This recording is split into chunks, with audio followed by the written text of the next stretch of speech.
வணக்கம் என் இளைய தலைமுறையே. மாறுவோம், மாற்றுவோம்.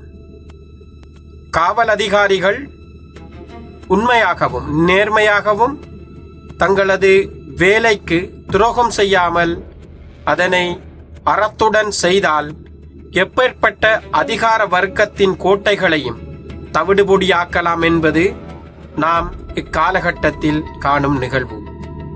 நாம் வாழும் இதே காலகட்டத்தில் நம் கண் முன்னால் அநீதிக்கு முன்னால் மண்டியிட மறுத்து நேர்மையின் அடையாளமாக ஒரு மனிதர் வாழ்ந்து கொண்டிருக்கிறார் என்றால் அதுதான் சாணி அபேசேகர என்று நாம் முதல் பாகத்தில் பார்த்திருந்தோம். ஒரு நேர்மையான போலீஸ் அதிகாரி அதிகார பலத்திற்கு முன்னால் மண்டியிட மறுத்து கம்பீரமாக நின்ற அந்த தருணத்தில் தான் ஒட்டுமொத்த தேசத்தையும் ஒலுக்கிய அவரது விசாரணைகளின் திசையையே மாற்றிய அந்த பயங்கரமான திருப்பம் அரங்கேறுகிறது. 2019 ஆண்டு ஏப்ரல் 21 அது ஒரு அமைதியான ஈஸ்டர் ஞாயிறு காலை பொழுது. தேவாலயங்களில் மக்கள் பிரார்த்தனையின் உணர்ச்சி பெருக்கில் மூழ்கியிருந்தார்கள். சொகுசு விடுதிகளில் சுற்றுலா பயணிகள் தங்களது காலையை கழித்து கொண்டிருந்தார்கள், தங்களது விடுமுறையில் மூழ்கிக் கொண்டிருந்தார்கள். ஆனால் அடுத்த சில நிமிடங்களில் ஒட்டுமொத்த இலங்கையையும் உலுக்கி வரலாற்றையே தலைகீழாக மாற்றிய அந்த கோரமான குண்டு தாக்குதல்கள் அரங்கேறின. அடுத்தடுத்த வெடித்த குண்டுகள் நூற்றுக்கணக்கான அப்பாவி மக்களை நொடிப்பொழுதில் உயிர்களை பறித்தன. இரத்தமும் சதையுமாக தேசம் நிலைகுலைந்து நின்ற அந்த பயங்கரமான தருணத்தில் தான் இந்த மெகா சதியின் பின்னணியை கண்டறியும் பொறுப்பு சிஐடி எனப்படும் குற்றப்புலனாய்வு திணைக்களத்தின் இயக்குனரான சாணி அபேசேகரவின் தலையிலான சிறப்பு புலனாய்வு குழுவிடம் ஒப்படைக்கப்பட்டது.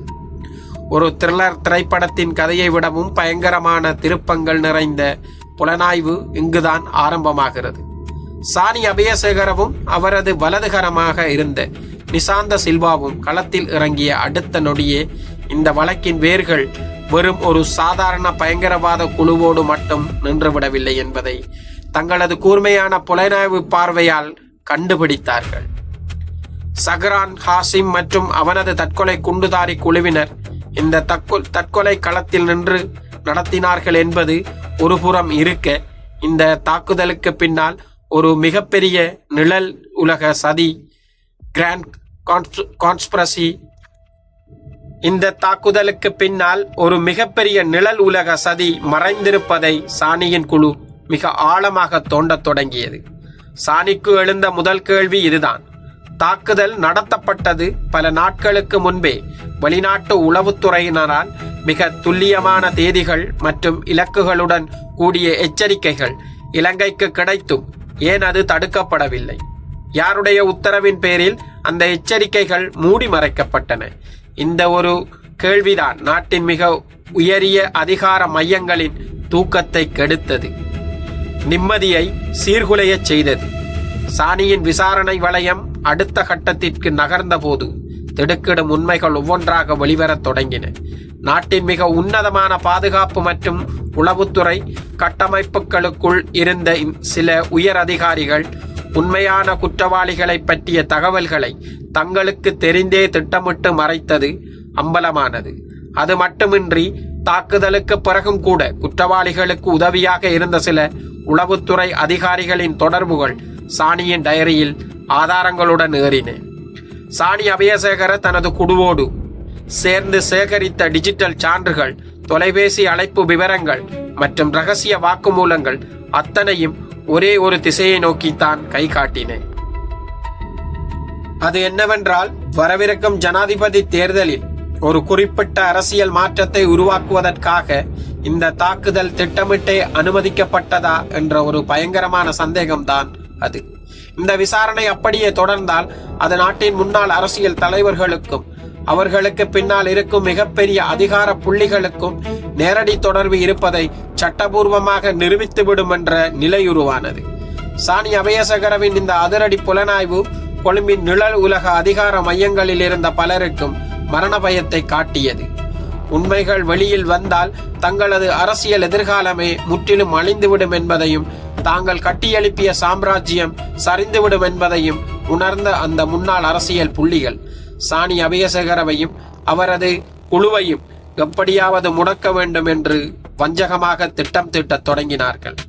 அதிகார வர்க்கம் அவருக்கு கொடுத்த அழுத்தங்கள் சாதாரணமானவை அல்ல. விசாரணையை நிறுத்தக் கோரி நள்ளிரவு அழைப்புகள், மறைமுக மிரட்டல்கள், வழக்கை வேறு பிரிவிற்கு மாற்றும் முயற்சிகள் என அத்தனையும் சாணி எதிர்கொண்டார். ஆனால் எத்தகைய அச்சுறுத்தல்கள் வந்தபோதும் சாணி அபேசகரவும் நிசாந்த சில்வாவும் ஒரு அங்குலம் கூட பின்வாங்கவில்லை. அவர்கள் தங்களது நேர்மையான அதிகாரிகளின் துணையோடு நீதிமன்றத்தில் எந்த ஒரு கொம்பனினாலும் உடைக்க முடியாத, அசைக்க முடியாத சாட்சியங்களை சேகரிப்பதில் கண்ணும் கருத்துமாக இருந்தார்கள். விசாரணை அதன் உச்சகட்டத்தை எட்டி உண்மையான சூத்திரதாரிகள் முகமூடிகள் கிளியவிருந்த அந்த முக்கியமான வரலாற்று தருணத்தில் தான் இலங்கையின் அரசியல் வானிலையில் ஒரு மிகப்பெரிய புயல் வீசத் தொடங்குகிறது. 2019 ஆண்டு நவம்பர் மாதம் நடந்த ஜனாதிபதி தேர்தலில் சாணி யாரை நோக்கி விசாரணை அம்புகளை திருப்பிக் கொண்டிருந்தாரோ அந்த தரப்பை தேர்ந்த அதிகார வர்க்கமே அரசியல் நாற்காலியில் வந்து அமர்ந்தது.